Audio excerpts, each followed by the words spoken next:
I've been on my grind just to live it out. Say what's on your mind just to hear it loud. Everybody knows me, really that's the old me. Going through some changes right here and now. I've been on my grind just to live it out. Say what's on your mind just to hear it loud. Everybody knows me, really that's the old me. Going through some changes right here and now. All right, and we are back with another episode of Dope Individuals Only. I have another dope individual up here. Please introduce yourself to the people. Hello. My name is ROZSE. I'm a singer-songwriter and just, human being. Living this existence with all y'all. Yeah. Just here. Listen, don't sell yourself short. Dope individual. That's why you up here. I just told you, I seen your one video and you were talking about what was it? You were talking about getting out of your own way and just going after what you want. You know what I mean? We met years ago. I did a couple songs together, and I can tell there's a new light. Yeah. So the same light. what It's happened? just here now. Okay. Right? I'm not in my own way anymore. Okay. Right. So anytime I speak about getting out of my own way, it's me just sharing my experience, but I 1,000% believe that we are all just experiencing the same thing through different lenses. So like the same energy that flows through me is flowing through you, just funneled differently. That's actually a line from a freestyle I had a long time ago. Oh shit, she dropping dropping lyrics on y'all too. Energy flowing through me, it's flowing through you too, something like that. But I like it. yeah, I'm just gonna like randomly say my bad. Nah. Do you? I told you this is your episode. Yeah, so it's funny because I was watching the last episode and she mentioned like twin flames and spiritual awakening, and if I am not going through the same exact goddamn thing, and I say goddamn, we all God, go through universe, this enlightenment. Yeah, this enlightenment of self, and that is what getting out of your way is, right? We are all at our core an energy. We're all the same thing. Facts. I like to say that. Yeah. Put yourself under a microscope, and all you'll see is cells. Just vibrating. We're just these beings that are inhabiting the earth, but really it's our energy. We are the awareness. I started reading a book called The Untethered Soul, and I've been in and out of it because it really gets to you.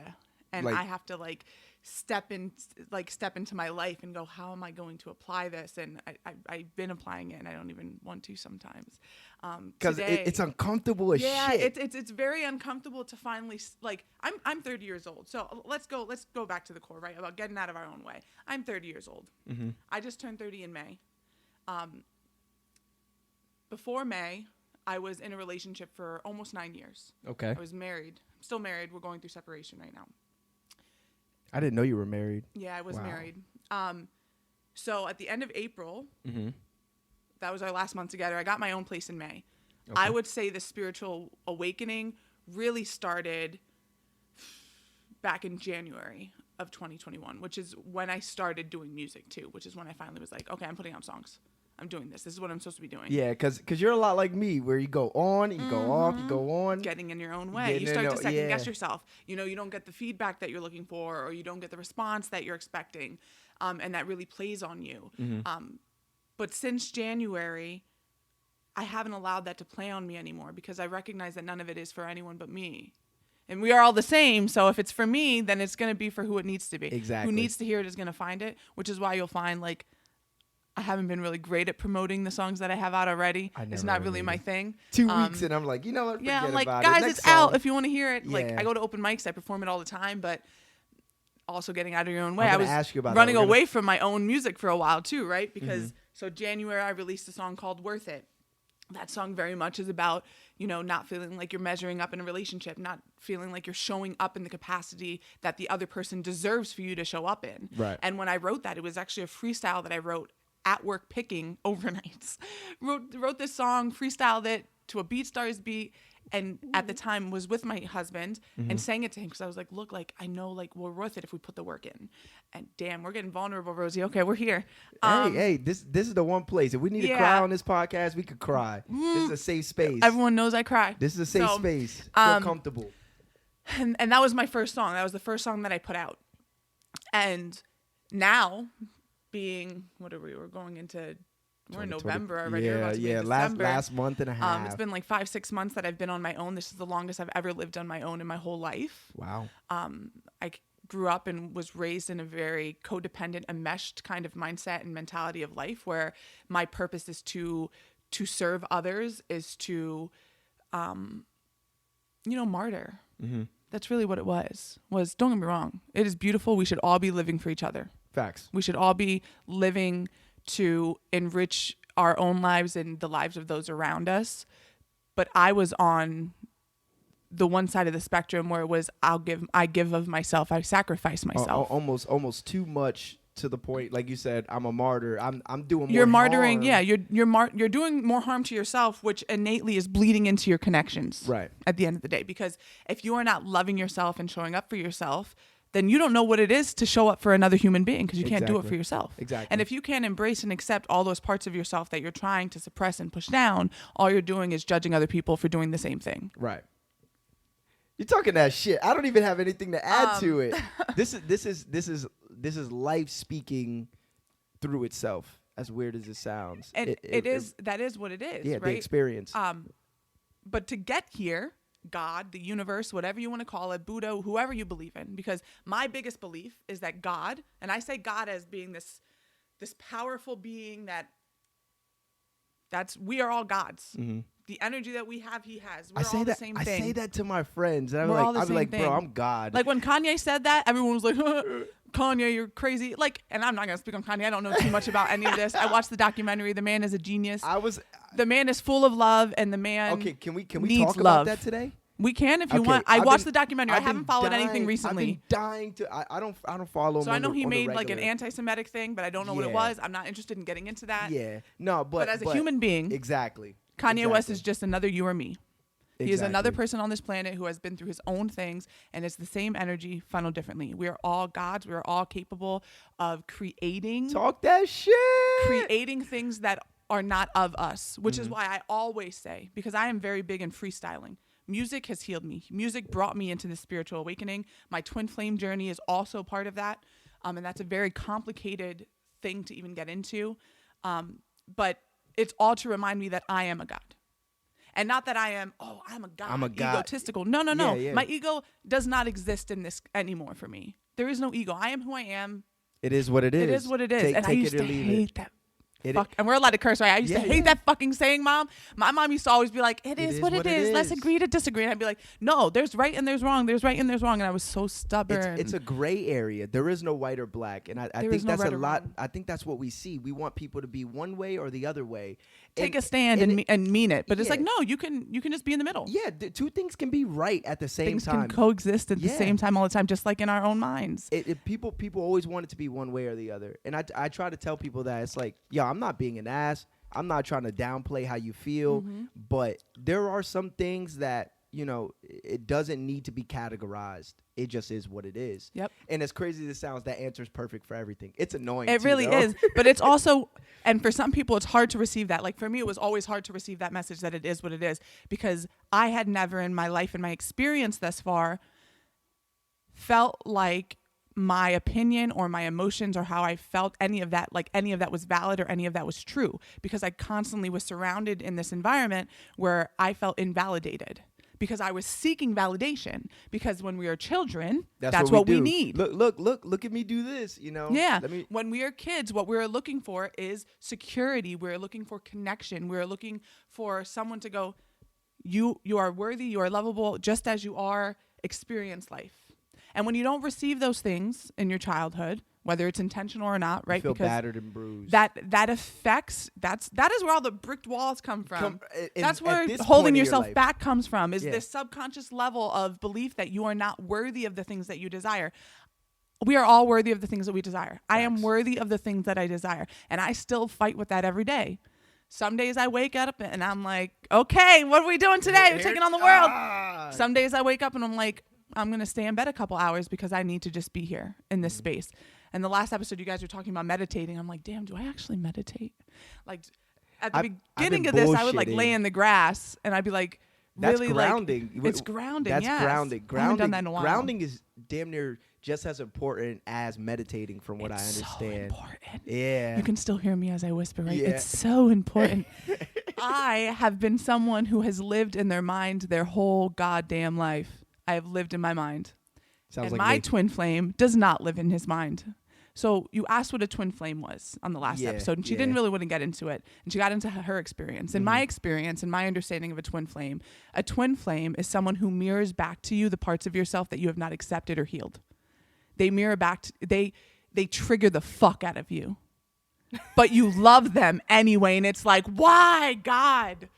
Why do I love this person that makes me feel so unworthy? But it's to mirror back to you that you are worthy, and that because this man loves me. I know that he loves me, and it took me a long time to accept it because I didn't love myself. Right. Because I was like, how could he actually love these parts of me?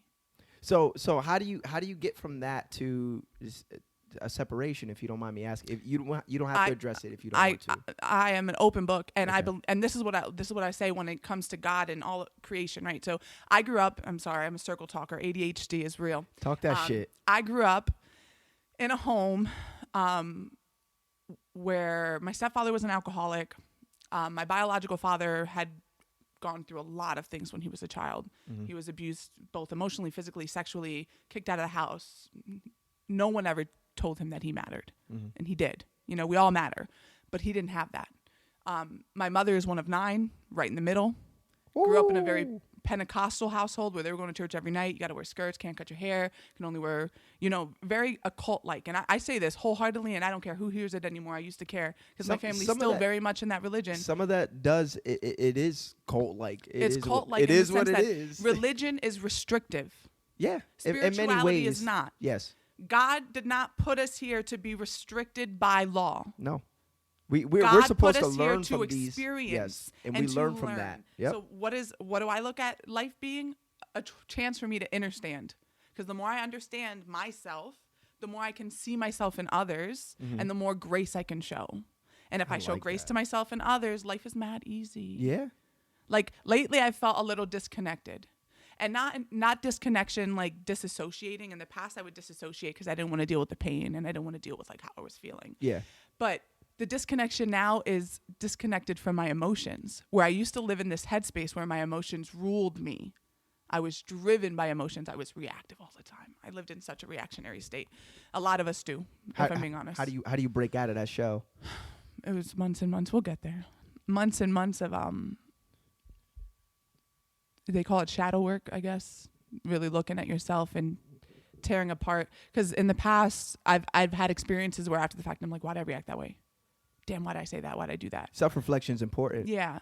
And I've always been self-reflective, but in the past, self-reflection came at a cost where I valued other people's opinions of how I was being over my own feelings. So I was invalidating my feelings, so I wasn't really allowing myself to get to the root of why I was reacting. I could never dig up why was I feeling that way. I just couldn't understand my feelings. I just felt how I felt, and then felt crazy for feeling that way and was constantly like...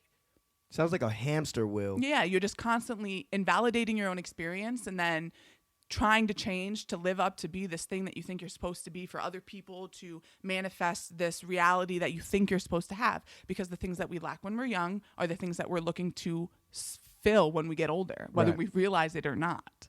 It's that inner child work. It's so funny that you're bringing all this up. I was listening to a podcast. It's one of my favorite podcasts right now. It's called Her Castle Girls. Have you ever listened to it? I have to start listening. I'm not a big podcast girl. I gotta start. No. Listen, I think podcast has been the single most influential thing when I got onto the spiritual path. How it kept me on the spiritual path, because it's real easy to get sidetracked. You know what I mean? It's real easy to slip back into old habits and old ways. Yep. And there's just for some reason I'll just get on and I'll click a show and I'll just pick whatever episode, and it seems like it's the thing that I need to hear. Yeah. Yesterday I was listening to an episode and it just so happened to be about inner child, and then today was about playing as an adult and the importance of playing. Allowing yourself the space to play without judgment. Yeah, and enjoy, and how if you don't play, you feel a lot older, you age you become faster. rigid. Yeah, Listen, yeah. I'm 30 years old and I have way too many gray hairs on my head, okay? Because I've been eyelashes. rigid for a long time. I have been getting back into your question, I was so blocked up and rigid because I hated myself. And a lot of us live in this state of fear of being seen for who we really are because we don't like all the parts of ourselves. The world's a cold fucking place too. Everybody has a platform that they can get on and say whatever the hell they want to people about people, and people are afraid of being ridiculed. The one thing I always try to remember, because I'm no different, you know what I mean? I have fears, is always try to remember that 9 times out of 10 they're going through something, which is why they're doing projection. what they. Yeah, it's all projection. Yeah, one of my closest friends, I had told him we had these deep conversations. He's one of the most intellectual people I know. You gotta introduce me. And we I love these. And I'll call him just to say, yo, bro, how you doing? How's the family? And we'll end up on a call for 3 hours accidentally. So I'm like, yo, you got to get on this podcast. We got to talk for the people. And like the people got to hear what we have to say. And he said something, and he was like, basically like, you know, I don't want people to hear what I have to say. And I'm like, yo, you have something to offer to the world. Don't neglect that. And he said something. I was like, bro, your ego is like Shaq That's type. what it is. And I was fucking with him though. But it is that. It's and in our egos are not this. So I used to think that an ego, like growing up, I believed ego was like, you're so full of yourself. Your ego. No. Your ego is like your inner parent. Your inner parent who doesn't know how to be a parent, who stepped into the role to protect you. Your ego is there to protect you. I get that. And the problem is that if you don't know, how do I put this? So you're a child. You have a negative experience. Your ego steps in and goes, we're going to protect you from that again, so you don't have to experience that. Now for the rest of your life, anytime you experience something that triggers that same emotional response, your ego steps in, and that's where people become reactionary. Right. You see people who get very boisterous, and like you think of men, right? Brawn, When a man, you've seen a man overreact. You're like, why the fuck are you reacting that way? Well, their inner child was triggered, and their ego is now stepping in to protect them. Right. Because the hardest thing to admit is vulnerability, and vulnerability is strength, and that's really what it is. So to get back onto the topic of how does the twin flame correspond, right? With I'm separating from a marriage. I went back to my childhood because that's the most important thing to me. That's how it all corresponds. Yeah. It's all the foundation. So I grew up in a home where my stepfather was in my life from when I was 2 years old. He was an alcoholic. He was also emotionally neglected and abused in many ways by his own father. So there was a lot of trauma in both of the male paternal figures for me.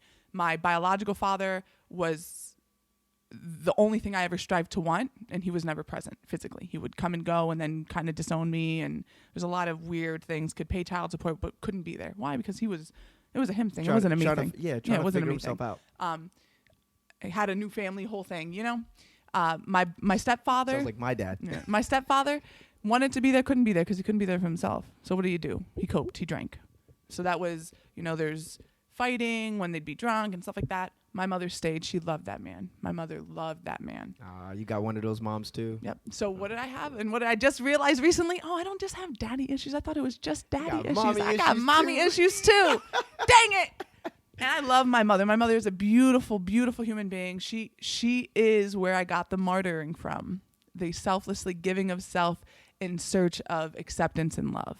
And a lot of us women do that. We're a lot more alike than I would have. We're all alike. Yeah. No one wants to talk about it because they're ashamed of those parts of themselves. Nobody wants to even talk. That's the problem. Nobody even wants to look into each other's eyes. Listen, the only person, and I say this, and he'll probably see this, and I don't care. I'm not going to drop no names of who these people are, but my twin flame made me see myself because he saw me way before I saw me. And he'll call you on your bullshit. As hard. And then when I trigger him, it triggers me right back, and I'm like, motherfucker, it's because me. Fuck, damn it. And now I can see myself, and I look in my eyes, and I'm like, oh, I'm good. But at a time, there was a time where he was the only one who could really look me in the eyes, and I felt something. Otherwise, I felt like a numb shell of a person. But it gets there by my mom finally separates from my stepfather when I'm like in middle school. At this point, I'm already this shell of a kid who is trying to be the adult in the household. I have a brother who's 6 years younger than me. Got bullied a lot. I'd try to I really stepped into a parental role. I was parentified, but I didn't know what the fuck I was doing. You just going out there on a whim. So what happens is, as a child, my ego got very strong, because now it's I protect me. Mm-hmm. I am the sound reason that, and that's why when my mom would say, "Oh, we can agree to be, we can both be wrong or right or whatever it is, I'd be like, "No, the fuck, it's not. It's not. It is what it is." Because I couldn't allow that to be this thing. But that led me to wanting to get out. So as soon as I could get to college, I moved out. I was out. I was in college, and I thought I knew everything that I needed. I was stubborn. I knew what the plan was. I knew I was going to do it. And then I met my twin flame. Yeah, and God laugh at you when you make plans. And I was on the road to really doing what I needed to do to 3D world, like we're talking about right now, grounding. Like I was going to have a career. I knew what I wanted. I had the plan. And I knew really deep inside I was running away from not feeling worthy or enough, like constantly. Even in high school and middle school, I was in these 8-track classes and all this extra stuff because I was trying to fit in, because I was trying to find my people. But I've never until recently, my best friend Becca, have I ever felt like I had a true connection with another human being. I always felt like I was observing. I've been very much of an observer. Okay, how do I second time this week. For real. Second time this week. I had a guy on here on Monday. The episode's going to be coming out before yours. And he said the same thing. He said, he was talking about his artwork, and he's like, you know what I want? He said, I want to have a showcase, and I'm sitting upstairs, and everybody's downstairs. And he said, I just get to watch them and watch them look at the artwork and see how it affects them emotionally, and and things like that. He's like, I just want to be the observer. He's like, I've been that my entire life. He's like, and sometimes I hate that I'm talented, because it pushes you into a spotlight that you aren't necessarily prepared for or want. A lot of people that are in their own way, it's because they're afraid of their own success, because they're afraid of being seen. Think about it. Yeah. Think about how seen you are when you're a very successful person. Doja Cat. She's seen. She brought up Doja Cat too. And I don't really follow Doja Cat. I think the only song by her I know is like "Woman, Let Me Be Your Woman." Not. I'm very much in the old school music. Bitch, I don't know what the fuck that is, but that's not my thing. And that's fine. Like that's cool. Yeah. But bringing it back to that observer, right? Like my ego took over because there were a lot of my basic needs in my childhood that were not met. Mm-hmm. That is no shade to any of the adults that were in my life. They were existing in the way that they knew how to exist at that moment in their life, doing the best that they could do to fill the responsibilities and roles that had become of them. Yeah. Yes. So my ego was very strong and was trying to protect me and escape. I was looking to escape. Mm-hmm. And then I met my twin flame. In college. Okay. And I'm not going to get too much into the details of how we met, but the first time hanging out, it was like we just talked about everything. All of our experiences, all of our traumas. And it was so freeing. And it was the first time in my life where I felt seen and where I felt like I could really see someone. Because I always felt like I could see people. Like I've always felt like I understand people, which is why I'm so forgiving. Because I'm like, oh, if they're being that way, it's probably because of this or that. Like I can give everyone an excuse under the sun before they ever apologize to me. And accept yourself too. Accept myself, yeah. For a long time it was like that. Not anymore. I'm learning. But it was the first time that I felt like, it's a journey. Wow. Like it was definitely there was a spiritual connection day one. Mm-hmm. We looked into each other's eyes and I was like, oh, fuck. This motherfucker knows me. You see me. Yeah. Shit. And it was terrifying. I was going to say, did you feel like running and hiding? Yes and no. I felt like clinging. I clung to it. I was like a fiend for it. Mm-hmm. He felt like running and hiding. Because that's the vulnerability in men. There's nothing. We're so different. Men and women are so different. Yeah, there's nothing sexy about boo-hooing about what you went through 20 years ago.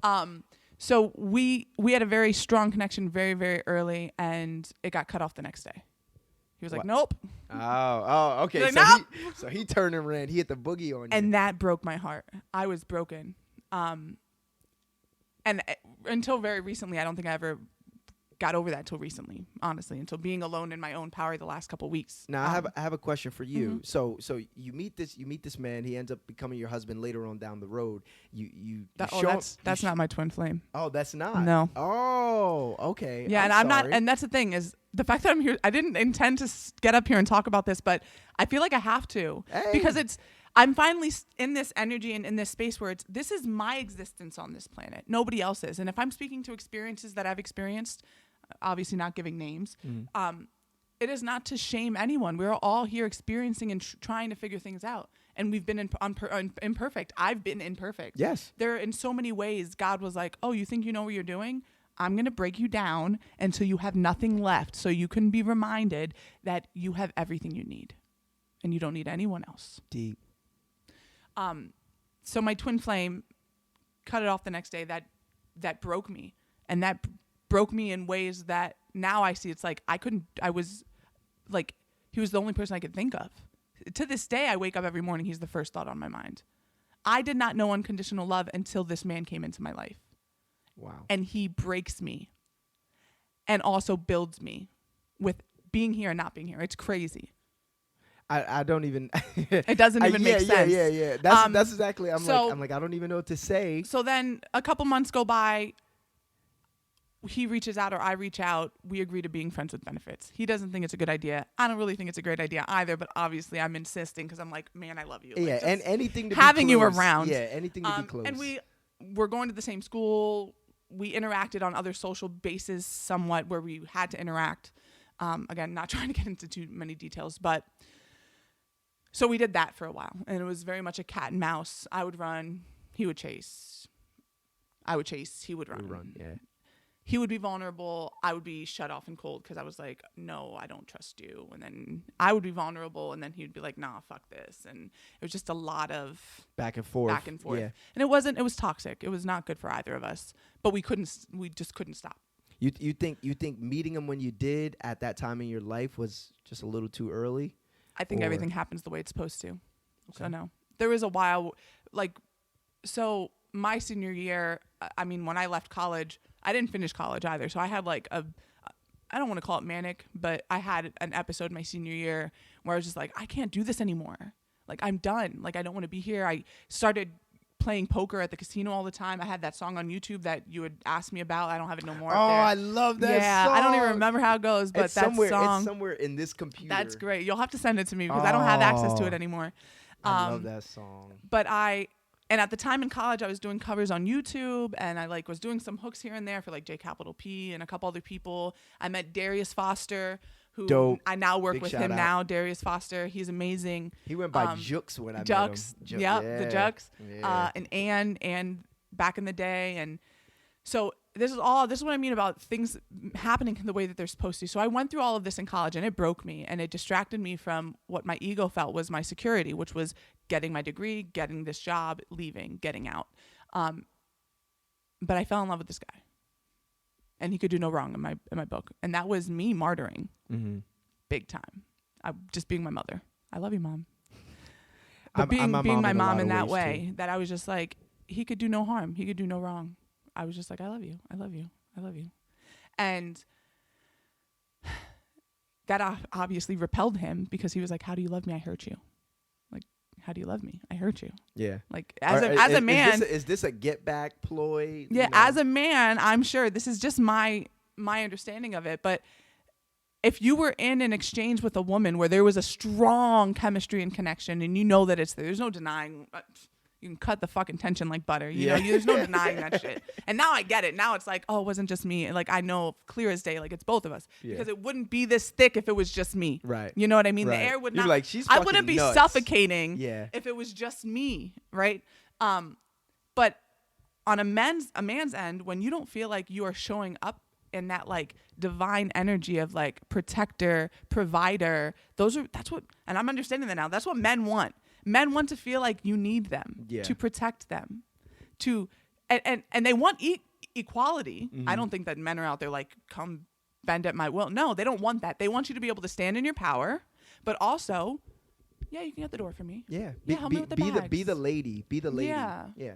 And as someone who had mommy and daddy issues, who was running away, and my ego I'm was very protective, I was like, I got myself. I got my bags. I got my doors. My poor ex-husband.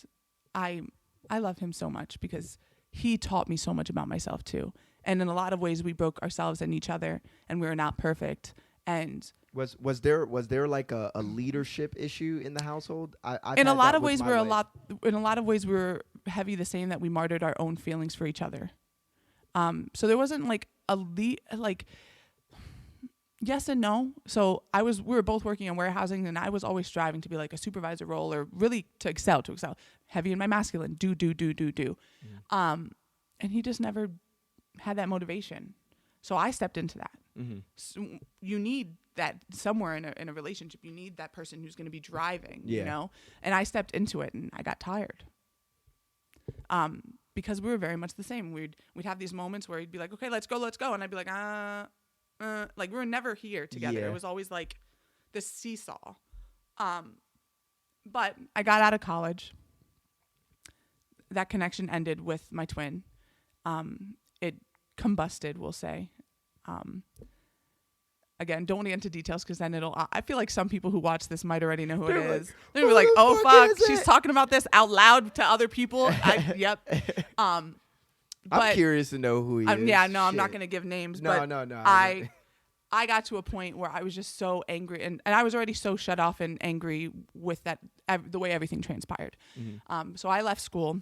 I didn't graduate. I'm still, and I don't know if I'll go back. I'm listening to my intuition at this point, but I'm 2 classes and like an internship away from having my bachelor's degree, and I'm like, what is my? When I'm ready, it's still there. We're all just sitting on a rock anyway. Like whenever, like I got time. We're all just sitting on a rock. This is literally we're just existing on a rock. That's funny that but I've we never are. heard that expression. We're it is just existing it on a rock. is. It makes us feel like this big.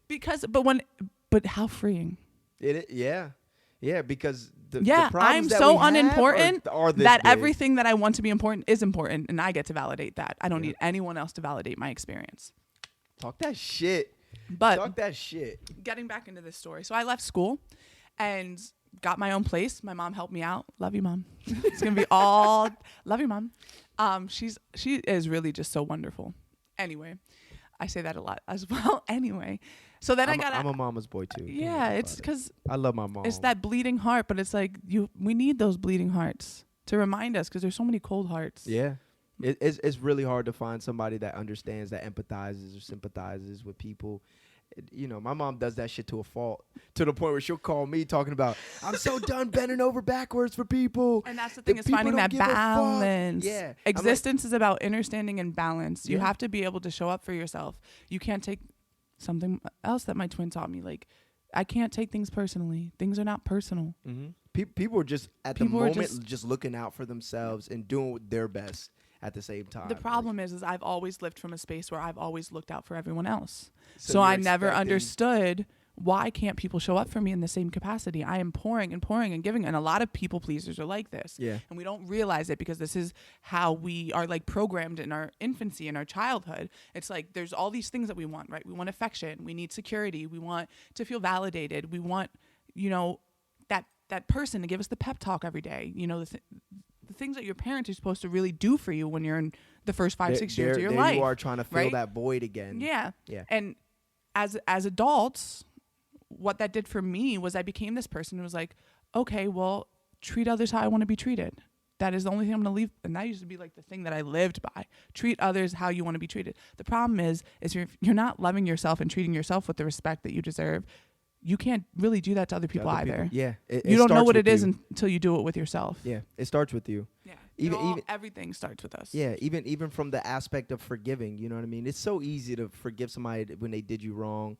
But are you really forgiving them? Because if you're not forgiving yourself for being in that situation to begin with, then you're not showing yourself and your nervous system the grace to really forgive. Yeah. Because forgiving, listen, my twin put me through shit in college and I triggered him too, right? But when we reconnected, I had never really forgiven him. I forgave him because my heart could never stop loving him, but my body didn't forgive him. My nervous system didn't. I still always felt a little anxious. I was going to say, was it the one way that foot you in, felt one around? foot out the door? Yeah. And so to get into it, I got out of college. I got my own place. My mom helped me get my own place. Within a month of being out of college, I bumped into my husband. And my husband and I bumped into each other like my winter break of senior year because I was working at a warehouse that I worked on and off through. We went to a diner after my last day of work, went to a diner and he was there. Mm-hmm. And I was like, oh, this guy's cute, but heavy in my masculine energy, which is chasing, right? As a woman, I am now in my energy of I'm not chasing shit because what is for me will come to me. Exactly. And I don't need to chase. I have what I need right here. But at the time I was like, oh, he's so cute, but didn't think anything of it. Bumped into him again a week before I started my new job right after college. Bumped into him while I was out and I was like, oh, look, it's this guy. And then started my new job and I'm working with him. And So I've now you always got- been a hopeless romantic. That's never going nowhere. I love love.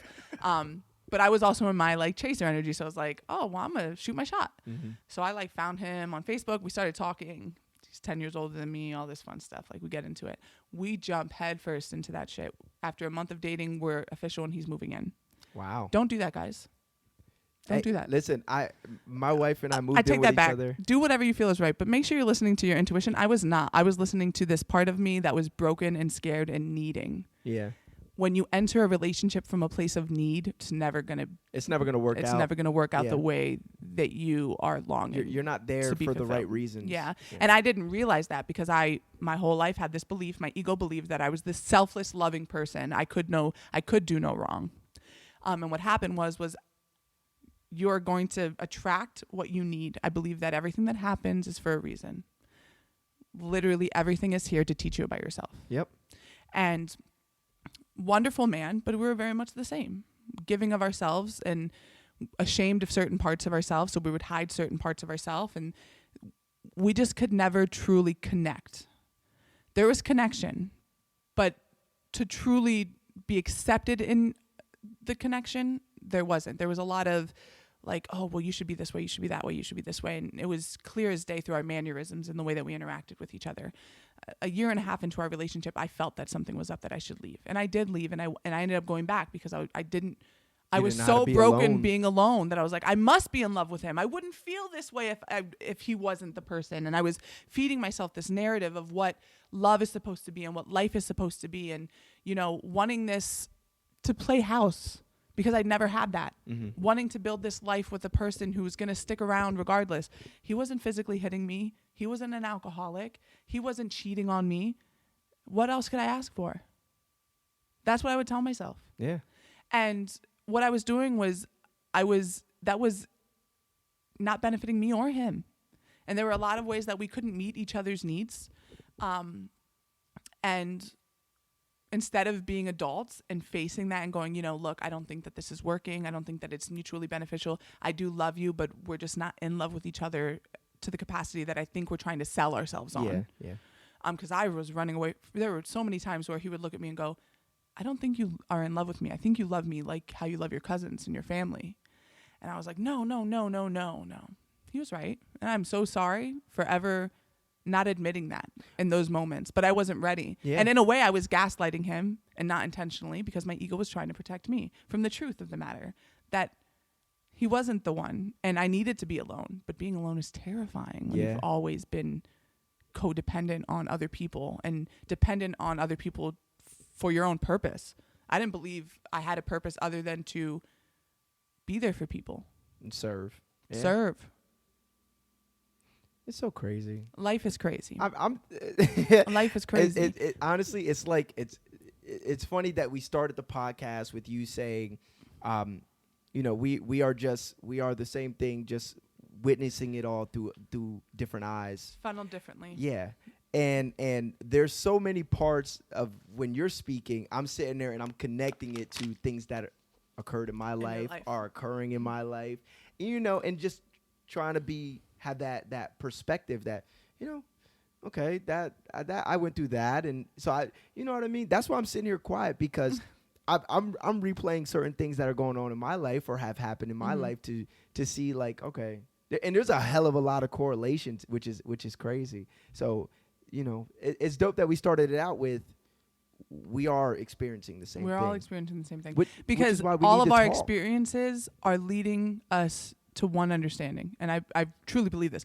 The purpose of us being here is to understand, to better understand ourselves so we can understand each other. But all of that is to lead to unconditional love. The only purpose of being here is to unconditionally love yourself and others so that you can experience. We're here to experience. I was going to ask you that at some point. What do you think the purpose of being here is for? To experience. To experience and to learn to to love. experience and to learn to move through unconditional love. And that's why I don't know to say that I believe in any religion specific. I was raised obviously where Jesus Christ is the Lord and Savior. I was baptized when I was like 12. I've constantly, since I was very young, always felt like I needed to understand things because things didn't make sense to me. Yeah. Like it never made sense to me that people hurt each other, that people talked shit about each other. Like I never understood that. And What do we get from that? yeah, and that's all our egos trying to protect ourselves, right?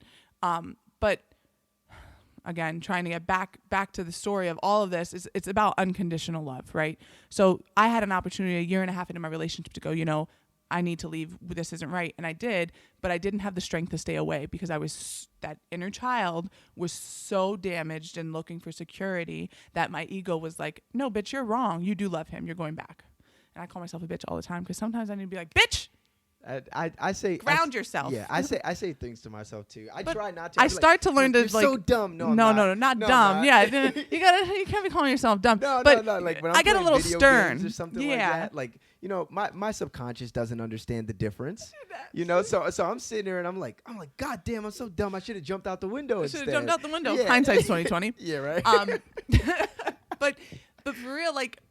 It's important too to talk to yourself by your name. I've never done that before. I started doing that. Like where Eric? Where I will look in the mirror and be like, I love you, Rosie. I love you, Rosie. Do you ever just stand straighten there? the eyes? Do you ever stand there and just look at yourself in the mirror? So I've always been very, very observant of myself. So we have to specify that kind of question, right? Like now I stare into my eyes. Well, that's what I'm saying. Yes. Like that's what I mean. Like it's so weird. But I've had that since I was little. I didn't when start I doing was that to maybe like a year or two. Listen, I'm about to. So my freshman year of college, I'll never forget. This is the first time I remember doing this, but probably the first time I remember doing it because I was called out by someone for doing it, and then I was like, it made me feel like, oh, I shouldn't be doing this. You know, I was drunk. I was drunk off of gin. Because that was our drink of choice my freshman year. My friend would always have gin. Because it was a dry campus, but he would have water bottles of gin. Like, you can't tell. Yeah. So we'd, like, drink gin and play Tetris, Super Nintendo Tetris. I remember this. That sounds like a Nate, good you the night man. Now. That sounds like a Wherever good you night. are, Nate, you're the man. He was such a nice guy. But I remember there was this big mirror at the top of the steps because I lived in this, like, dorm where it was this top. It was, like, a square with a courtyard in the center, and then it was just 5 floors of squares. Okay. And the men and the girls. Yeah. Anyway, there was a mirror at the top of the stairs, trying to paint the image. And I was just sitting there against the wall, staring at myself in the eyes, like, who are you? Just staring myself in the eyes, like, who the fuck are you? What do you want? What are you doing? Who are you? Yeah. And my friend Julie was like, what the fuck are you doing? And I'm like, I don't know. I don't know who I am. And she's like, what do you mean you're Rosie? I was like, but I don't know who she is. Right. And I've always had that, like, since I was very young, I always felt very disconnected from myself, where I would observe myself. And this gets back to that. My whole life, I've always observed myself in the mirror. I've always been very aware of how I look from every angle of all of that. I've been very, very, very observant of that. But it was it was so objective. It was never like subjective, like, this is my body, I love it. It was like, oh, my body. Yeah. Oh, my face. Yeah, oh, my my hair, chin. my hair. yeah. Oh, my feet. And it created this disconnect where I lived in my mind and my emotions ran everything. I've always been a very spiritual being, but I've been locked away out of fear. And in college is when I started to be like, who the fuck am I? You know? That's when you start asking all the right like, questions. Who am I? And then I met this man and I was like, oh, I am who I am.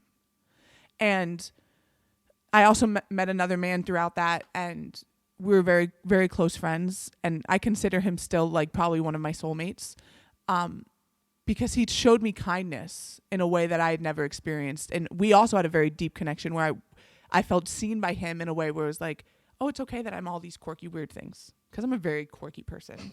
Yeah, you can laugh, but like I know that I am. No, everybody's shit weird. Yeah, true. But like not everyone's open about it, yeah. you know? And the more and more comfortable I get in my own skin and just this is who I am, my friends now will be like, what did you just say? I'm like, I don't know. Like, I heard what you said. I'm like, okay. Whatever. Now it's just whatever comes out comes out. Where before it was always like, think before you speak. I grew up in a heavy think before you speak kind of household. So I overthought. Did you? I didn't know how to live in the moment. Did you get like ass whoopings as a child? Yes. Okay, I was the same way. I'd get backhanded, nosebleeds. Whatever was closest, you got hit with it. Oh no, my mom was a belt.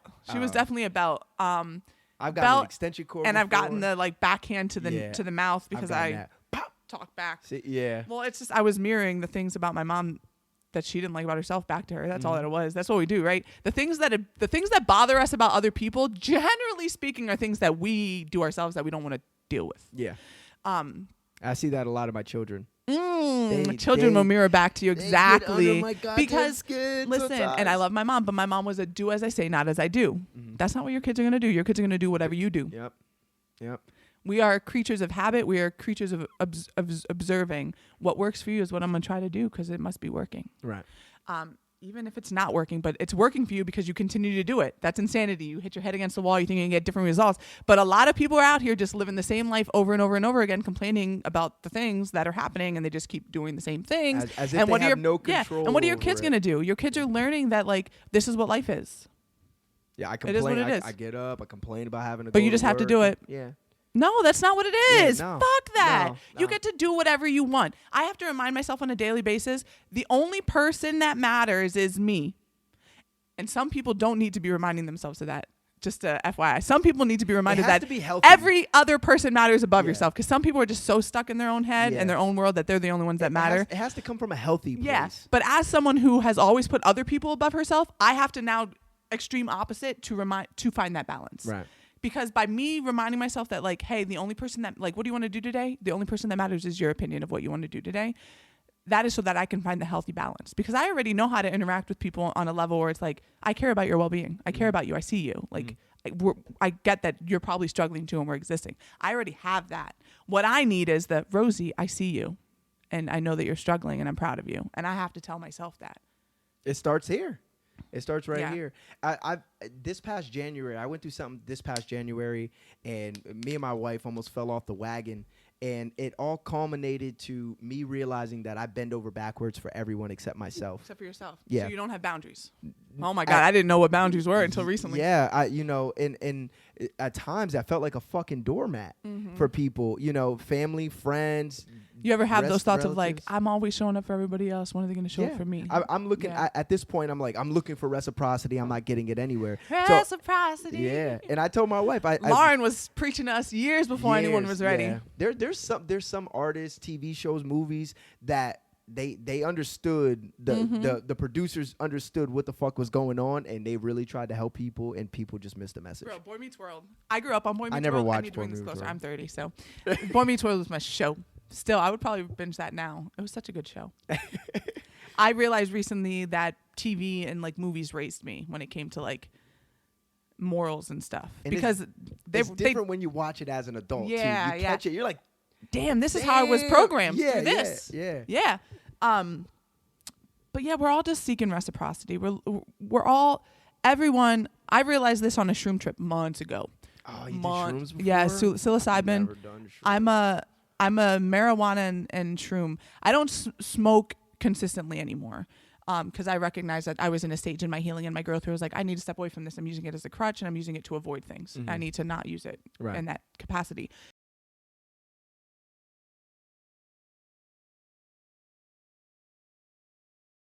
Ate today. I'll eat an edible. Sure, I'm gonna create. Mushrooms. This couple weeks ago was the first time that I did a microdose. I only ever microdose shrooms. Do it very much in a medicinal way. It's for my healing, and I recognize that. Can you explain what it's like, at least for you? It's so different for everyone.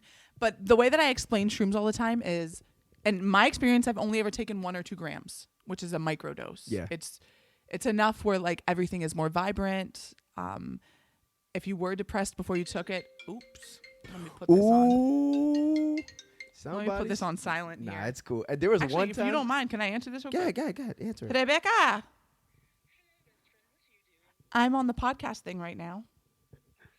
No, you're good. I answered just so that I could say your name. She got permission. I got permission. Bet out there. Do you want to say anything to the people? This is my best friend, the first person I've ever had in my life who I felt really connected to and seen by. Well, second person. Go ahead, drop a gem. Drop a gem, Missy. Be kind to everyone, even when they're mean. Because sometimes your kindness can heal people. Yeah. Yep. That's that unconditional love we was talking about. I like it. Okay. Also, I'm dropping some music on the 23rd. Hey, plug her shit. Yep, she's dropping music on the 23rd, and it's gonna be amazing. You should sing a little bit. Well, make sure you tag me in it. For sure. Absolutely. Becca is also a I dope ass will individual. now exit stage left. Maybe we Okay. can get her on here then. Bye. Thank you, Becca. Bye. Have a good one, y'all. Bye. You. You too. No, for real. I met Circle Talk. We'll go back to where we just were. Hopefully I remember. Rebecca. Shrooms. We were on shrooms. We were on shrooms. We'll Okay. mark that. Rebecca, I met in like February at a music event. Mm-hmm. She was connected to Darius. Darius actually is who linked us together. Okay. We met and we saw each other at some music events. We weren't really friends. In May, when I got out on my own, we started hanging out. Literally, she is a soulmate. She is my soul sister. Like I went to the movies by myself for the first time. I've always wanted to do that. I did Is it. it enjoyable? I cried on my way driving there because I Uh-huh. was so anxious. And then watching the movie, there were points where I cried because it was just like, you can do this. You can be here by yourself. Like, you're allowed to exist and do whatever you want, Rosie. I be wanting to do shit like that. I gotta- go to the bar. Like when I you're went to the afraid, bar you by just got to myself. do it. Oh no, it's not an afraid thing. It's always like I don't want my wife to be like, damn, you went to the movies without me. You know that kind of thing. Yeah, it's different because you're in that kind of connection. You know. But I be wanting to do shit like that by myself, like just to do it. We need that space sometimes to experience things on our own, especially in relationships, because that's what keeps that like The fire. Yeah, the fire. Nobody wants to be up each other's ass all day. True.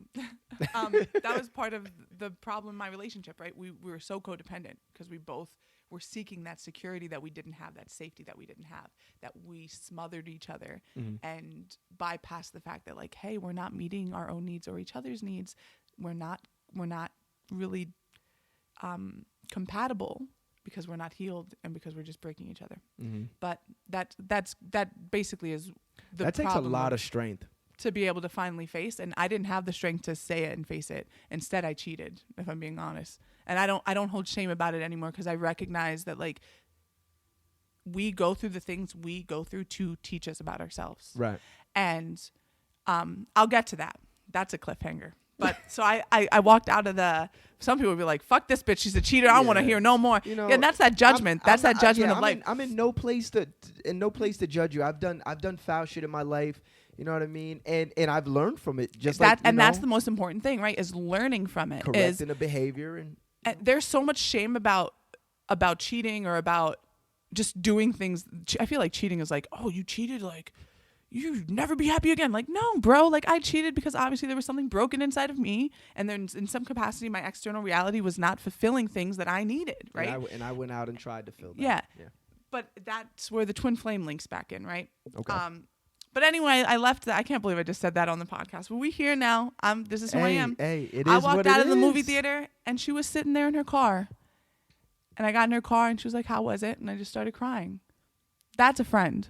She knew I'd never had anyone in my life know me in a way that they were like, "I'm going to be here to be supportive because I know that this is a lot for you." She went to the movies and waited for you. Well, she was doing like Uber, Lyft or something like that. And she was like just sitting in the parking lot waiting, watching a show. And she was like, "You're almost done?" Yeah. So I came out. So I'm crying because I'm like, I just have to release it. I'm a big supporter of like, if you're feeling like you just fucking cry. Yeah. I don't care where you are, cry. I haven't cried in so long, and God, I know I need to. A lot of men need to cry. I went to 2 funerals in the past 7 days, and I didn't shed a fucking I'm so tear, and I sorry. don't understand why. Sometimes it hits when you're least expecting it. You know. So Yeah. But I come out and she hands me this little bracelet. I'm like, what? And I was not a May jewelry I? wearer. Yeah. You can read it if you want. It starts somewhere. yeah, I'm like looking for the beginning. But I was never big on wearing jewelry. Like other than my gauges, I was hiding. Near the end of my relationship, I was 200 and like almost 40 pounds, wearing sweatshirts and baggy clothes and trying to hide. I didn't want to be seen. I wasn't comfortable. Really? Yeah. Wow. I'm now at like 192. I was gonna say you don't look 200 pounds. No, I've lost a lot of weight. I'm back to my college weight. Congratulations. Okay, so it says soul sisters, you and me, a friendship that was meant to be. I can't read that. Both knew right from the start. We showed one faith, hope, and heart. I like that. Yeah. That's nice. But that's literally what it is, right? So we just get each other and we see each other and we appreciate each other for who we are and all of our complexity, because every single one of us is very complex. Everybody needs that too. Yeah. And that's the connection that everyone is seeking. So that shroom trip that I had, I was at the Philadelphia Art Museum, and microdosed. I might be going there next Friday. The art museum is so dope. It is. It's amazing. All right, Diana, I can't we're wait to go back going. again. We're going. But I got lost like in the surrealism exhibit for like an hour just by myself sitting there in this one room. And I realized like every single one of us is just longing for connection. And we're just so terrified of being our most authentic, vulnerable selves to truly connect. Mm-hmm. Because in order to do that, you have to be able to admit all the parts of yourself that you're ashamed of. I am not proud that I cheated, but I can admit it and hold space for myself in that capacity now. And I used to not be able to. I was running away from that. I was so terrified of the monster that I had become because I never, ever in a million years, ever did I want to be that person. Right. And God was like, you're being stubborn, bitch. You need to leave this connection because it is no longer serving you and it is no longer serving them. And you're being selfish out of fear. So I'm going to break you. Mm-hmm. And what did he do? He brought my twin flame back. Twin flame popped back into my life out of nowhere. Oh, wow. Okay. 4 or 5 years after college, just called me out of the blue. And I was like, I felt alive again. I was like, oh my goodness. It's so funny how everything plays out. And I'm not going to get into the details of all of that, but we got ourselves into a mess that we shouldn't have because there were parts of our relationships where our needs were being unmet, and we selfishly were like, but we can't leave these connections because they're our people, because that's what I believed that love was, choosing someone and just being with them forever. No, there is romantic unconditional love that you cannot explain. And I'm a hopeless romantic, and I realize that I can never settle for anything less than that again. And I won't. I'd rather be alone for the rest of my life than settle in a connection where I do not feel completely and unconditionally seen and loved, and I do not have that same feeling for the other person. Nor should you. Nor should you. But at that point, you're only selling yourself short. Exactly. You're playing small ball. And a lot of us play small ball out of fear, and we're looking for other people to tell us what we want to hear about ourselves that we don't feel about ourselves, even though it's the truth 9 times out of 10, right? You said it when we first started that like there's a new light. I was like, no, the light's it's always been here. It's always been here, because when I was in college, there were people reaching out to me to do music, and people saw all of this in me, but I couldn't see it because I didn't value myself, because I didn't feel worthy, because I didn't love myself. I didn't feel secure within myself. I like to say a new light because you might be dimming it. And I it's might a new not, light because it's shining I differently. seen the light. Exactly. I seen the light, but I didn't see all of it. Mm-hmm. So to me, it's new. I never got on social media and heard you speak the way you spoke. And I was like, the moment I seen that video, I was like, she's coming on. She's got to get on, and she's got to let people know. I'm like, because there's been a change. I don't know what the change is. There's been a change from radical self-acceptance. That's what the change is. Look at that. The person that I knew and the person she is today, because the way you speak, the way you carry yourself, even the way you look, it's just a vibrance. It's a knowing. It's a knowing that I am here right now sharing all of this because I'm supposed to be. Yeah. And it's with no intention of disrespect or anything to any party involved of the people that I've spoken about. It's me speaking my truth and just being transparent, because I believe that the more capable and able we are to communicate our experiences, the less shame we carry. If you can share your shame, that's helping somebody else's shame become less burdensome. Right. Because I'm a beautiful person. I have a big heart. I see the light in people. I love people. And I can finally say that I feel all those things about myself, even knowing that I've been a cheater at a point in my life, even knowing that I've been someone who lived in envy at a point in my life, even knowing that I'm a person who used, how do I want to say this? Sexual gratification as a means to intimacy, because I didn't know what it meant to truly be intimate with people or myself, right? So how do you scratch the itch of not feeling connected and feeling like you can be intimate? Just pleasing yourself on the body, on the flesh level.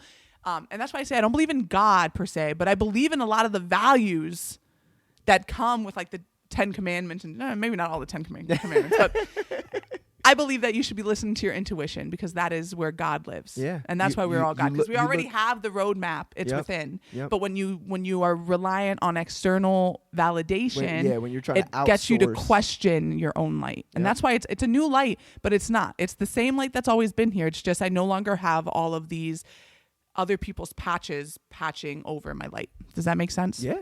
Yeah.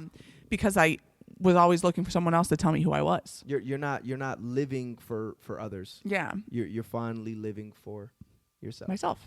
And that's a hard thing to do. That's So a hard. really hard, especially because we're talking about 20, 25 years worth of Programming. Programming. Programming. Yeah, just And everyone is programmed differently. and we all come with different bags full of shit. But it Bag all. lady. I'm saying all this shit. You got songs too, huh? It's- I have such bad news for you. oh no. Yes, I'm so upset because the hour's here. Can you believe that? We've been talking for an hour. The hour, look at it. 1 hour. Oh shit. It Oh, shit. flies. This is why I love doing this, because you get people up here and you do this and then you forget that fucking time even exists. Time doesn't exist. It's Because- just a construct. Yes, because it really is. Yep, it's only right here, right now, right here, right now.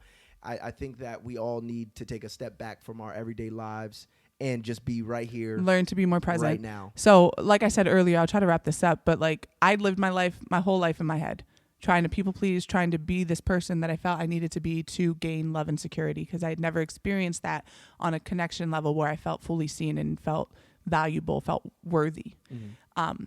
Music brought me out of that. Music, I was already in the midst of living this lie that I felt like I needed to live because that's where I got the security and worthiness from. Living this lie and reconnecting with my twin flame and realizing like, oh no, this is what unconditional love is. Even through all the shame, there's so much love and acceptance here. And then with music, because music is the only other thing in my life that I feel like really connects me to presence, to my full essence. I just posted a poem about this the other day, but You write poetry too? How long you been writing poetry? I don't really write poetry. Like Sometimes it comes out as things poetry. just pour out of me, and that's why I consider myself an alternative soul singer, because the stuff that I create isn't me. I'm the vessel for it. Yeah. My experiences are what frame the messages, but it's not me sitting here thinking. It's me singing and then writing it down after I listen to it and crying because it's the message that I needed. So Worth It, originally about my relationship, it's now me being able to recognize, like, I promise it's worth it to my inner child. If we put the work in, we're going to be better together. Do you go back and listen to old music and feel like So you the wrote open it mics, just for you? Yeah, all these songs that I thought I was writing for other people, and then I listened to it, like a lot of them, even Can You, you can ask Darius, like listening to it back after recording in the studio, I was crying. I couldn't perform that live for a while because it wasn't fully integrated yet. A lot of the songs that I have out now, by performing them at open mics, I've been able to integrate them into my life where it's like, I recognize what the purpose of this message was. I understand how it now relates to myself. And I can hold space for it now. And so I have a song that I haven't released yet. It's called The Undo. And it's about all of this. So undoing the programming, all that stuff. I'm finally at a place where it's like, I can hold space for this song and release it and feel good with it. But all my music is like that. My music is to heal me. I'm a soul artist because my soul is healing me. I just started going back and listening to music I wrote 7, 8 years, 9 years ago. And I'm sitting here and I did, the first time I did it was probably like a month and a half ago. I was going through something and I spent the entire day at my mom's house, and on the walk home, something said, just put it on. Yeah. And I'm going through 10-year-old mixtapes and I'm boo-hooing like a baby crossing the fucking Hanover Bridge, just crying my eyes out. Because you see where you are now and you see what you were saying to yourself then, and it's like, oh. It's the relevance, the growth, everything. The perspective that I had as a 17-year-old boy, and now I'm a 27-year-old man, and it's just like, it was kind of like I knew I was going to go through this shit, and this is here. And you just couldn't hear it or see it then. Nope. And that's why I say vessel. The vessel, because it's your subconscious or your soul, whatever you want to, it's all connected, telling you what you can't see, because a lot of people live in an ego blind state where they're totally blinded by their own experience. They can't see past it. I'm trying to wrap this all up into a full circle because I know you said the hour's up, but you don't I know, need to rush. but I feel like there's some closure that needs to come into this. So separated from my husband and I are both on a healing journey now ourselves. I like to believe that everyone is on a healing journey. They're just at a different level of it, whether they're consciously aware that that's what's happening or not, right? I now know that that's funny. Rose. I now know that I'm Rose. Yeah, Rosie. But everything's happening for you, not against you. And the moment you accept that, even like negative things are just redirection. It's to show you a part of yourself that maybe sometimes you're not ready to deal with, but you need to deal with it. Yeah. And if you feel like your life is getting harder, it's because you need to show yourself more grace. Show yourself more grace, accept you where you are now, and things get better and brighter because you can see things more objectively. Yeah. I lived in my head my whole life. I let my emotions run me my whole life. And I'm finally living in a space where it's like I am practicing staying grounded and living in the present moment. My twin flame was the opposite of that. He was someone who lived very much in the present moment his whole life, and was able to disconnect and things of that nature. And I can only hope that he's finally healing that and learning that, you know, your emotions and what your body's trying to tell you is equally as important, because there's different optics, right? When it comes to how people pleasing plays out in adults and in people in general. And what I've noticed is that my people pleasing was self-sacrificial, but some people's people pleasing is so, and both are forms of narcissism when you can only see through your own perspective and your own lens. But I was a narcissist. I hate how people are like, narcissists are horrible. A lot of you are narcissists. We all have a little bit. Most of us, Yeah, we like, all especially have if you've some been through some narcissism. shit, like, Yeah. How that's can the you bricks not that be? How can you yeah, not be? You're afraid. You're protecting yourself, and your life becomes this optic lens of like, what do I need for me? Mm-hmm. And even the people who are like selfless like me, who believe that we're just living for everyone else, it ends up bleeding in, because if you don't have that balance, your inner child's gonna be like, no, bitch, you need this. Yeah. And it's going to take over. And what did God do? He broke me. God was like, you're going to become the thing you never wanted to be, so that you can see that you're not perfect and you're judging people too harshly. Learn to show grace. Learn to show grace. I just sang Amazing Grace to myself the other night and started crying. I posted it a while back, like a week ago. I think it was like a week ago. Because it was the first time that I sang that song, and I was like, oh my God, I get it. I once was blind, and now I see. Yeah, the connection was there. I was blinded by my own pains. I was blinded by my own needs. I was blinded by my own beliefs of how life should be. Because everyone thinks they know how everyone else should be living, but they don't want to take responsibility for how they're living. For their own life. Yeah. Yeah. It's real easy to throw stones. Mm-hmm. It's Yeah. really easy to throw stones. Somebody says I something. think it stopped recording. Oh, it did. It's all right. I'll patch it. We're going to stay on the podcast. Yeah, we're here though. Yeah. That's why I like to keep the episodes an hour. So let's wrap this up. We're good. So somebody said I was on Instagram the other day. He said we're all here to be used. Mm-hmm. He said, and that's okay that we use each other. He said, just don't misuse each other. We're all here using each other, and that's where boundaries need to come in, because, and that's where, you know, understanding comes in. So I did not know what boundaries were, ever. You love someone, they do you wrong, you still love them. That's what I was taught. You forgive them. But I was taught to forgive, but like, was I really forgiving? No, because I held onto that pain. My nervous system held onto that pain because I never allowed myself to feel, to express, to validate my experience. Validate your experience. If you're sad, cry. Who cares if other people don't agree with you? Do you feel that way? You feel that way for a reason. Sit there and cry and figure it out. Are you angry? Go be fucking angry. Yeah. I have never been someone to express my anger. I used to punch holes in walls. I got tired of patching them though. Now I journal. And maybe that's the testosterone that leans men more into being more expressive in that sense. But you also said that you haven't cried in a while, right? As a woman, anytime I'm angry, I cry. I am a fucking crybaby, but I accept it. I am a very emotional person, and I accept that that's who I am. I am soft. And I've been trying to be hard for so long that I became rigid, which just was making my life more difficult. You have to learn how to be balanced. It's all about balance. Yeah. And the last time I saw my twin, he said something to me, and I let something, and I was like, and he was like, yeah, there it is. I was like, fuck, no, like, I don't want to be that way. I don't want to be this person who reacts out of anger. But I know now, and I accept It's now that also I have to embrace that part of me, and I can express my anger without hurting others. Right. I can be angry without being reactionary. And it's about thinking before you speak is not thinking before you speak in the sense that I always took it, which was like, okay, you need to say the perfect thing to get the response you want. That's so manipulative. I was so manipulative, and I didn't even realize it because I was manipulating from a place of lack and need of like, I just don't want to hurt anyone. Mm-hmm. But in that way, I wasn't being true to myself and true to my own experience. Like, thinking before you speak is going, okay, I'm going to think about what I'm about to say, because is it coming from a place of pain where I'm just reacting, or is it coming from a place of this is my truth? Mm-hmm.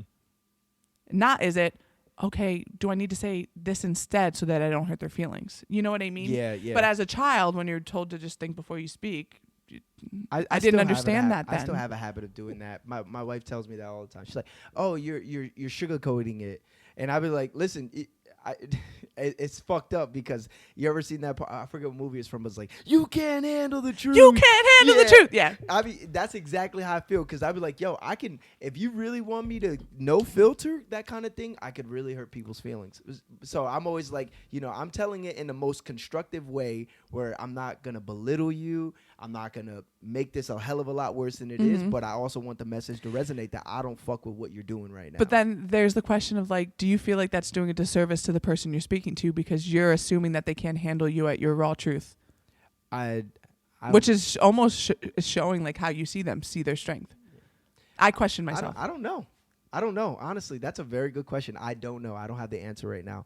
But I have given people the real raw truth, and I seen the way they reacted to it, and then I had to spend I felt like I had to spend an eternity trying to get back in their good graces simply because I was telling them what it was from my perspective. You know what I mean? I guess what I'm learning is maybe that's what we're supposed to do, though, is we're supposed to be so unfiltered in ourselves and speaking of our truth, because when someone reacts that way, sometimes it's not a you thing or a what you said thing. It's that you triggered something in them that they aren't ready to deal with. But that's not your responsibility to make amends with. Yeah.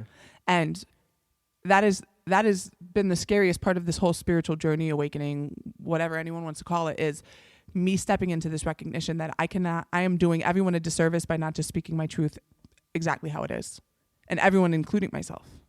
Because by holding my tongue to save you, I'm just hurting us both. Yeah. Because whatever I need to say is going to come out. And if you need to hear it, you're going to hear it. And if it hurts your feelings, it hurts your feelings. And I'm sorry that it hurt your feelings. That wasn't my intention, but it was something I needed to say. Now it is your choice to set a boundary. Do you not want to interact with me anymore? That's on you. I respect that. And I had to get comfortable with the idea that like, hey, I might not have many friends, and that's okay. Not everybody's going to I have to be my friend. I'm just now getting to the point where it's like I'm telling people what it is, and I'm learning to be okay with the fact that however they respond to it is how they respond to it. And that shit is out of my control. And I got to be okay with the fact that I'm going to piss some people off. So, and I don't know about you, but the reason why I'm starting to learn that is because I've always lived in a space where I felt like I had to show up at 100% anytime I was interacting with other people. I had to be my best self. But I'm not always my best self. Yeah. Sometimes I'm in my feelings. And my best friend, Becca, taught me that. It was early on in our relationship. I picked her up. She got in my car and I was like, I'm sorry. I'm not going to be like great company today. I'm kind of in my feelings. And she looked at me. She was like, girl, you don't need to apologize. Just be however you are. And I was like, what? It's like, oh, and she was like yeah, if that's how you feel, just be how you're feeling. My whole life, I've always been the type of person that's like, oh, if I'm going to hang out with someone, I got to put on face. Oh, now you're getting a call. Oh, what the fucking Darren. Darren knows. Oh, I know why. I told Darren the episode wasn't going to drag on that long. All right. We're good. But I was always the person who felt like I had to not put on a front, but just be this person I thought I was supposed to be. Right. And by being this person I thought I was supposed to be, I wasn't being me. And that's why there's this new light, because you're like, who is this person? I haven't been myself this whole time. I've been hiding. And my twin flame saw me before I saw me. And I see him. Luckily, and now we're here. I don't think that you've been giving me a shell of yourself, because when we got to be in each other's company, it was musical. But even still, I was restricted in my music. Yeah, you think so? Yeah. When I look back, even my 4 songs that I have out right now, and when I think back to the studio sessions, and poor Darius, I'd be like, do it again. Gotta do it again. I hadn't found my voice yet. I didn't love my voice. I hated my voice. You have such a soulful voice. I've always loved that. And it's such a disconnect from how I appear. And I was going to say, you don't look how you sound. I don't look how I sound. That was probably my favorite thing. And that was not my favorite thing. That was not my favorite thing. I forget who it's Bobby something. It's a white dude, Bobby something. He sings this one song that I love, and I'm just drawing blanks right now, but he sound like a black dude. Yeah. And then I look it up, and it's this fucking white dude guy with a beard and everything. I'm just like, I'm so prejudiced. Well, it's not necessarily prejudice. It's just dispositions. It's what you've experienced. So that's what you base your your forethought on. So it's Yeah. like, I assume this guy's black because this is, in my experience, people who sound this way, it's not prejudice. I was just joking. Yeah. Okay. I'm just making sure. I feel like a lot of people were like, I was that listen, prejudice? Like, no, listen, it's I just know- whatever you experience is what you know. Yeah, I And know. you learn I know new when things I every can be time. a little bit prejudiced. Yeah. I know, like one episode I said like Asian people can't drive, neither can women. Like that comes off as prejudice, but honestly, it's In your fine. experience so Yeah, far. Asian people can't drive. I haven't neither had the can same women. experience, and that's okay. You ever drive in New York City? I have. Just Drive recently. through Queens. Drive through Queens. There's nothing but Dominicans, Mexicans, and Asians. Fall off my chair. Yeah, don't fall. I'll be please. honest. The one thing that I've never really been in is this like any sort of judgments on that level, like really overhanging like statements, like because I've always seen that like everyone is so different. Every single one of us is so different, and like I'm Puerto Rican, but you couldn't say like something about Puerto Ricans and I was it would about probably ask, not do you apply speak to me. Spanish when you answer the Yo hablo un phone? poquito. A little bit. Cuando yo estoy enfogonado, I'll be saying words in Spanish, but I speak Spanglish. I'm in the process of learning. I need to learn more. I have a great teacher. I can Yeah. send you her. But I have a great teacher. One day I was meditating and I asked my spiritual guys for a language guru to help me learn Spanish. And my wife walked through the door fucking hype. I found her. I found the lady I was looking for. She's going to be great for you. Oh, I love And I'm that. sitting there, I'm like, who? She's like, this lady. I'm like, she's going to teach me Spanish. She's Yeah. like, yeah, just watch the video. And then I learned, vamos a hacer algo el sábado. We're going gonna doing do something on Saturday. See, yeah. I And that was the first understand. thing I learned. And yeah, and I was off to the fucking And now you're races. excited. Yeah. See, I understand pretty fluently because growing up, I feel like anytime I was getting yelled at, it was in Spanish. And you're going to learn quick. Yeah. You don't want to get smacked, you Yeah. know? But for real. Or like also because Spanish was spoken in my grandparents' house a lot. So I was like, I was nosy as fuck. Like, I want to know what they're saying. So like I know a little bit of jeringonza, which is like pig Latin in Spanish. So like yo, she say, she she po, she quiti, sto, she there, she he, she don't, she get. Like I have to think about it, but it's basically you just put a sh before Pig everything. Latin? But I only learned that because I wanted to understand. Yeah. I was nosy. Nah, that's good. I was a very curious child too. I asked Yeah. a million fucking questions, and usually it was told, "Shut up and get out of here. It's just grown folks' business. Stay out of grown folks' face." That's what I heard. We weren't taught how to communicate very Yeah, effectively. not very We're well. all out here breaking these generational curses, and it's again and that's the thing is there's no shade or shame to Yeah. our parents. Without like that, there we has don't to get here. exactly everything happens for a reason. I am where I am because I need to be where I am. Like even right now, I'm in a stage of my life where me and my twin are not in contact anymore. We both have our own lives that we have to manage and deal with, but I accept that with so much love and gratitude because I now love and see myself in a way that I would have never been able to without the experiences that I've gone through. And it had to be the way it was. Right. I had to break to see myself. I had to break to put the pieces back together. And it's been difficult. It's not supposed to be Yesterday, easy. like 2 or 3 nights ago, I started watching this show called Fleabag. And like second episode in, I had to turn it off. I started crying because I was like, that's when I realized like, oh, I've been using like sex as a way to fill this void of intimacy. And I don't think women or men really like to talk about this, but it's the fucking truth. Like I started touching myself when I was so little. I was exposed to that area of our existence when I was like 4 years old. That is way too young. Yeah. Way too young. But when things would be going down at my house that was crooked or sideways, I would just go please myself. Why? Because that brought me into the present. Yeah. Because when you're having good sex, we all know when you're having good sex, there's nothing else in the world that matters. That's the only thing there, that moment. Being right there. Right there in that That's moment. it. And as someone who has always lived in their fucking head, that was like the only way that I could feel present. And that's... No, listen, your age of where I'm where 30 you were years old. brought It is into what it is. Let's talk about it. I was only 6 or 7 years old. My first experience Yeah. of dealing with sex in, Yeah. in anything In any sexual. capacity. And we're talking about 6 and 7. I have an That's young. 8-year-old. He's one of the most immature fucking children I ever Yes. met in my life. And Yes. we own a daycare. They're little. Yeah. So I can only imagine 2 years younger, you know what I mean, myself experiencing what I experienced. And when I rolled into teen years, I suffered, like, especially like when I started to, grow hair in places It carries into the way that you see yourself, the way that you prioritize your body, the way that you look at pleasure. Pleasure is not just a sexual thing. Pleasure is found everywhere if you allow yourself to. But when you're exposed to that at such a young age without the guidance that you need to come with it, it becomes like any other coping mechanism, right? So like for me and my twin experience, so much of our relationship has been bound by that because the chemistry, that is such a heavy, big part of it, if I'm being honest. And it has caused me to question for a long time, like, and not anymore, but there were periods where I was like, do I actually love him or am I just like dick whipped? Yeah. And let's be real, am I just dick whipped? Like, is it just like, is the dick so good that like I can't get over him? And I now sit in a space where I was like, I understand that's not the case. That it's really, there's a soul connection. I love his soul. I love him, who he is. Today, tomorrow, he could be a different person the next week, and I'm always going to love him. That's unconditional love. Right. I learned unconditional love by becoming a self-fulfilling prophecy and surrounding myself with the love that I had only ever seen, feeling like I was unworthy, and then self-sabotaging my life to prove that I was unworthy. And then this man got dropped into my life and was like, no, you're worthy of being seen and loved just as you are. And then it was like a fucking ripping of the Band-Aid. Like, we can't fucking do this because the way that we're going about this is wrong. And it's mutually breaking us, and we need to let go. And now I love myself, and I found myself, and it's great. And I'm so appreciative of him, and I'm so appreciative of my husband and every other person that I've gotten to experience and who has got to reflect back to me the parts of myself that I've needed to work on. Because that's what I'm here for. It's just like, figure it out. Yeah, we're one big ass science project. Literally. I just saw this what's his name? Neil deGrasse Tyson, you know, that crazy ass smart guy. Yeah.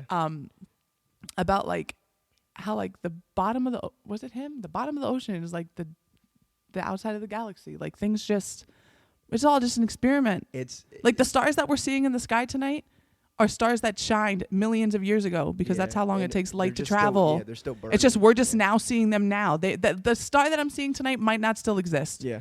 10,000 years from now, it might not be there anymore because it went finally fizzled out. Yeah. It's that's why time is just a construct. And you know that, and I think the biggest thing that taught me that was learning to meditate. Yeah. Was I could sit there sitting with yourself. I could sit there and I'd be like, all right, I'm gonna shoot to do a 20-minute meditation, and then I do 45. And it feels like two. And here's the thing: is I saw this on the podcast that I just watched with you and the Love Witch. That was her name, right? Breezy. And Breezy. And when you brought up meditation, she said something that clicked for me that I was like, yeah, I do meditate.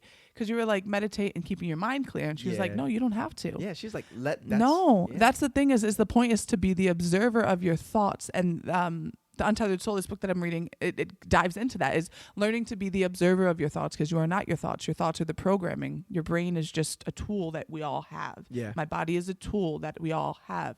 I am the observer. I am the soul. I am the spirit. I am the energy. And because I sit in that space, meditating really is just when I'm driving to work and I haven't put the radio on yet. I just be sitting there driving, just thinking. Like, holy shit! All of a sudden, having these like epiphanies of like, oh, that's what I need to do. That makes sense. For you. Yep. Meditating isn't about a blank space. Meditating is about finding clarity. Yeah. Not being clear. Yeah. It's about finding the clarity. I just can't do it when I'm high. She's talented. No. When I'm high, I'm sitting there, I'm laughing at shit, like, you know. But when I'm sober, I can focus. I can. That's where the psilocybin came in. Okay, so because this last time I did shrooms was the first time that I had a shroom trip where I was not affected by it the way that I was every other time. So anytime I've done shrooms, in my experience, shrooms, what it does when you take it at the level that I have, right? Because I can only speak on my experience. So microdosing a gram or two, what it does for me is it like unlocks my subconscious mind. So it's like that's what weed is for me. And weed does that too in a different way, but psilocybin does it at a more extreme level for me, where it's like bridging the gaps between my synapses, where I'm like, it brings things to the forefront that I wasn't aware of. When it brings it to the forefront, it's like, oh, that's why I was feeling that way. That's why I've been doing this. It's like, oh, this is what I need to work on. So it allows me to more deeply see and deal with my triggers. Do you write? Like I have. When you do so this? Okay.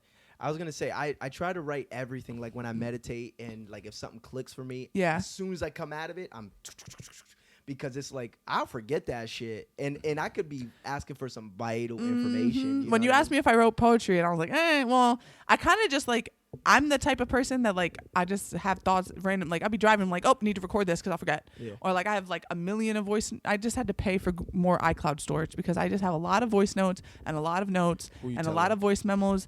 And I have so many song ideas and so many things, and they're just all there. And I've always been someone who struggles with like, this is the grounding presence of the power of now. There's power in the right now. If you have the idea, do it right now. Right. And I'm learning to finally go with that. I'm definitely heavy in my feminine energy of just going with the flow wherever the day leads me, because the only purpose that I have on this planet is to love and to experience. Right. That is my only purpose. And, so if you're life watching is this, simple. Life is simple. that's literally the only purpose, is to experience the right now and to love. And surround yourself with people who are on your wavelength, you know? So many of us are out here trying to fit into a group. Yeah, that you don't belong in. One of my lyrics from The Undo is, living in the negative, hard on you. What for? Like, you're living in this negative mindset and you're being hard on yourself because you're not living up to these expectations you think you need to live up to. You don't have to. Stop. What for? You don't. For your betterment? You don't. Those are literally lyrics. It's not for your betterment. Then you get there, and then you sit there and you're like, okay, the grass wasn't greener. Mm-hmm. The next line is trying to be benevolent. So trying to be benevolent, all loving and giving, but just trying to be benevolent. Oh, but locked in, scarcity is prevalent. Because you can't be all loving and all knowing and all gracing with everyone else if you can't do that to yourself. Because when you're scarce, meaning like your mind, your body, this programming thing that you have doesn't know how to be that way. And you're trying to be that way. So you're not living up to these expectations you're holding on yourself. For what fucking reason? Let go. And then it's extra weight that you're carrying around. Extra weight that you're carrying around, and it's going to bleed out into the mannerisms that you have and the way that you interact with people, and you're going to be blind to it. You're going to be blind to all the ways that you're hurting the people that you say you care about. Because the bottom line is that when you're surrounded by people that don't know what boundaries are, that don't know how to care about themselves, they don't know how to show up in relationships and hold boundaries to be cared for in the way that they're supposed to. Does that make sense? I'm kind of wordy, but I'll probably listen back to it and I'm like, I get it now. It's kind of wordy, but like, if I don't know how to love and respect and show grace to myself, then I don't know how to really do that with people who aren't myself, because I already have more information about myself than I do other people. Yeah. And when you're living in that kind of framework, as that being your like blueprint for life, you're constantly going to put up with connections and relationships and situations where what's being mirrored back to you is your unworthiness, because you don't feel worthy. And if you don't feel worthy, you're going to constantly show up to connections where you're told that you're not worthy. And it's not that they're intentionally doing that. They're just showing up to you. They're mirroring back to you what you feel about yourself. They might be doing you a favor. It might, at some point, it should click for you. Like, all right, I don't like the way this shit makes me feel. And it's the bottom line is we are all the same, funneled differently. We're not all meant to be in each other's lives. Yeah. That's why social media be driving people fucking crazy and giving them depression. Yeah. We're not meant to be connected to this many people, even though we are connected. Yeah. You have to be able to give each other the space to just exist. Unconditional love is the acceptance of people as they are right now. And just let them rock. Yeah. Even if you punch me in the face, man, I love you. I'm sorry that that's how you feel. I'm not going to interact with you no more because I value my face. I love myself. Yeah. But I love you. Yeah. Like you can not like people and still love them. I don't love what you did to me, but I still love you. We're good. It is what Grow it is. and learn and love and do what you need. And I don't just say that. Like I used to just say it, like I live that. It's that's the most important thing. I can say all of these things, but if I'm not living it, who the fuck is worthless, wasted, pointless? You have to live it. You're a little bit further ahead in the journey. I'm not gonna say I hold grudges, but there's some people I just like. You make my skin crawl. You know what I mean? But that's okay. Listen to your body. If your body is telling you that, I also don't interact. That's what I'm saying. So you are living it. I don't go out and be malicious about it either. Then you are living it. If you're putting space where you know there needs to be space for your own, then you're living it. Like going with that. My twin, I love him unconditionally. Nothing more in this world than I want to be with him. Because just being in each other's presence feels like, oh, this is life. Yeah. This is where it's supposed to be. But I respect myself enough to know that right now is not the time. And I used to not be able to respect myself in that way. And I would beg and plead and like, it was crippling me. It was breaking me. But I finally am in a space where it's like, no, I respect and I love myself. And I understand that all of this happened for a reason. And now I can step into my own power. Is he on the same wavelength of understanding? Yeah. Yeah. Yeah. I know That's he good. understands. That's good then, because Our communication isn't always the clearest, but there's an understanding. That's the basis of it. There has to be an understanding. Because we're very Because- opposite. Very much the same. Energetically, we're the same. But the way that we funnel our energy is like opposite. Mm. Where What you're do you saying like mean? even some of my experiences that I was sharing, it's like you could relate to. Yeah. Like we have very similar experiences in our life. Like our lives mirror each other in a lot of ways, that we've experienced a lot of the same things. But the way we reacted to those experiences is like polar Totally different, opposites. yeah.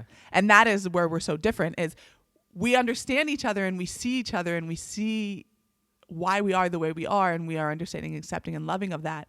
But it's also so different that it causes like this. Yeah. And it's gotten easier, but the getting easier came from me recognizing that This boundaries. is what's going on. Yeah. This is the space that we need because I prioritize my own Sanity. Sanity. Listen, I think we're gonna have to do this again. Sure, I love talking. I've invited every single person that has come up here to another visit because I've loved the conversation Yeah. for all of them.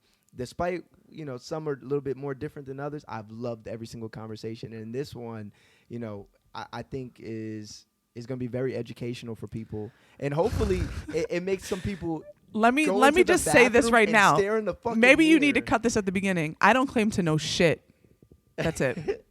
I don't know anything. All I know is my own experience. Exactly. And people can think that I'm crazy. That is within your right. People But can agree. That is within their right. It's the sharing. Yeah, in just that share experience. it. Yeah, it's that. Yeah. It's the sharing of that experience where it's okay. I don't have the answers that might be for you, but this is what mine look like. So you might experience the same thing, and at least now you got a leg up. Yeah. Now you're not walking in there blind and confused and just feeling overwhelmed with the whole situation. Ultimately, that was the whole preface of this show, is to have people up here that are willing to be open and vulnerable and have conversations about topics that nobody talks about and we all should be talking about. Because we all live this shit. We all experience pain, grief, loss, abuse, codependency. We all have these things and nobody says anything. We suffer in silence. Yep. And that's not fair to us. That's not fair to the people we love, to the people that we're gonna love, and if you could start today, why not start working on that? So Listen to music, guys. And I mean, like, not this, no offense to some of the current stuff, but you need to go listen to some soul music. Soul music. If you haven't heard of Alan Stone, go look that man up. If you haven't heard of Joss Stone, Stones, go listen to her too. Stevie, everyone should be Stevie Nicks and Stevie Wonder. Okay. I just thought of, we are the world, we are the children. Like, I literally thought of that. Break these fucking curses now so that the future can be easier. Yes. Because I don't know about y'all, but I'm not trying to be the old people that we have now when I'm old. And the people my age when I'm old, I need them to be further ahead than I am. I do think there's a cultural change going on. There is a major shift happening. I Because do. just watching last week's episode with her, or the week before, I don't know when it aired, but a lot of us are going through this awakening. A lot of us are going through this, like, social media, the way it is not set up in a way. Like, they're trying to keep us blind to ourselves. Angry with each other. Because when you're blind divisive. to yourself and you're against yourself, you're against the world. But it's not. It's not us against me against the world. We're all the world. Like, Michael knew what he was talking about. All these people knew who they were. Prince knew what he was talking about. There are only two frequencies. Erica knew what she was talking about. There's love and there's fear. That's it. There are two feelings, love and fear. And so many people allow fear to run them. And don't even recognize it. Love is so much easier to live in. People living with anxiety, people living with depression, you're living in fear. Yeah.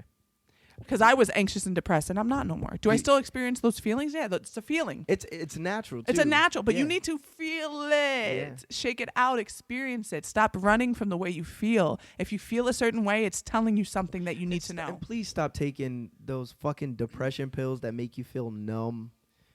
Please. We're all Do do whatever you need to do to live the life that you want to live. Because I will never tell someone not to take the medication they feel like they need to take. I don't disagree with you or agree with you, but I believe that everything that we go through we go through it for a reason. So if you're taking the medication, maybe you need to take it so that you can understand something, Maybe. But I was just diagnosed with ADHD at 30, right? I felt like I was going crazy. What was it? You could start a million things and not finish any of them. More than that, it was my emotion. Like I was not emotionally inept. Like I didn't understand my emotions, and I thought I might have like borderline personality disorder for a while there. Like I was, Dr. Google, Dr. Rosie, Google. Stay off WebMD. Yeah, stay off WebMD, guys. It's not good for your mental health. Oh, you told somebody what to do. It's not, but for real, for real. Again, I don't claim to know shit. Listen, my doctor told me that. She said, were you self-diagnosing yourself again? I said, no, I promise I wasn't. I've experienced this already. But it's serious. Like, you're the only person, and I'm going to stay right into this camera. Where's the lens? You're the only person who matters in your experience. You can't have other people matter in your experience until you matter. It's your world. It's your world, and we're all just living in it. So be kind. Be kind to yourself. Be kind to others. Topanga Lawrence from Boy Meets World knew what she was talking about with the red lipstick all over her face. If anyone knows that reference, please comment below. Let's talk about it. Let's talk about it. Because life is so much easier than we make it. And it's really the powers that be are trying to control us and manipulate us. Religion is trying to control and manipulate us. The center of everything is love. Love yourself. Love others. I'm a hippie. It is what it is. It is what it is. Any final words? It is what it is. It is what it is. Hey, man, shoot for the moon. If you miss, you're still amongst the stars. Thank you. True. I hope you guys stick around. If this is the first time here, I hope you stick around. If this is your second or third or fourth, fifth, sixth, come back. Come back. I promise you, because we got more dope shit on the way. We're with just more gonna dope keep individuals. talking, Facts. Everybody, peace and love. Bye. I've been on my grind just to live it out. Say what's on your mind just to hear it loud.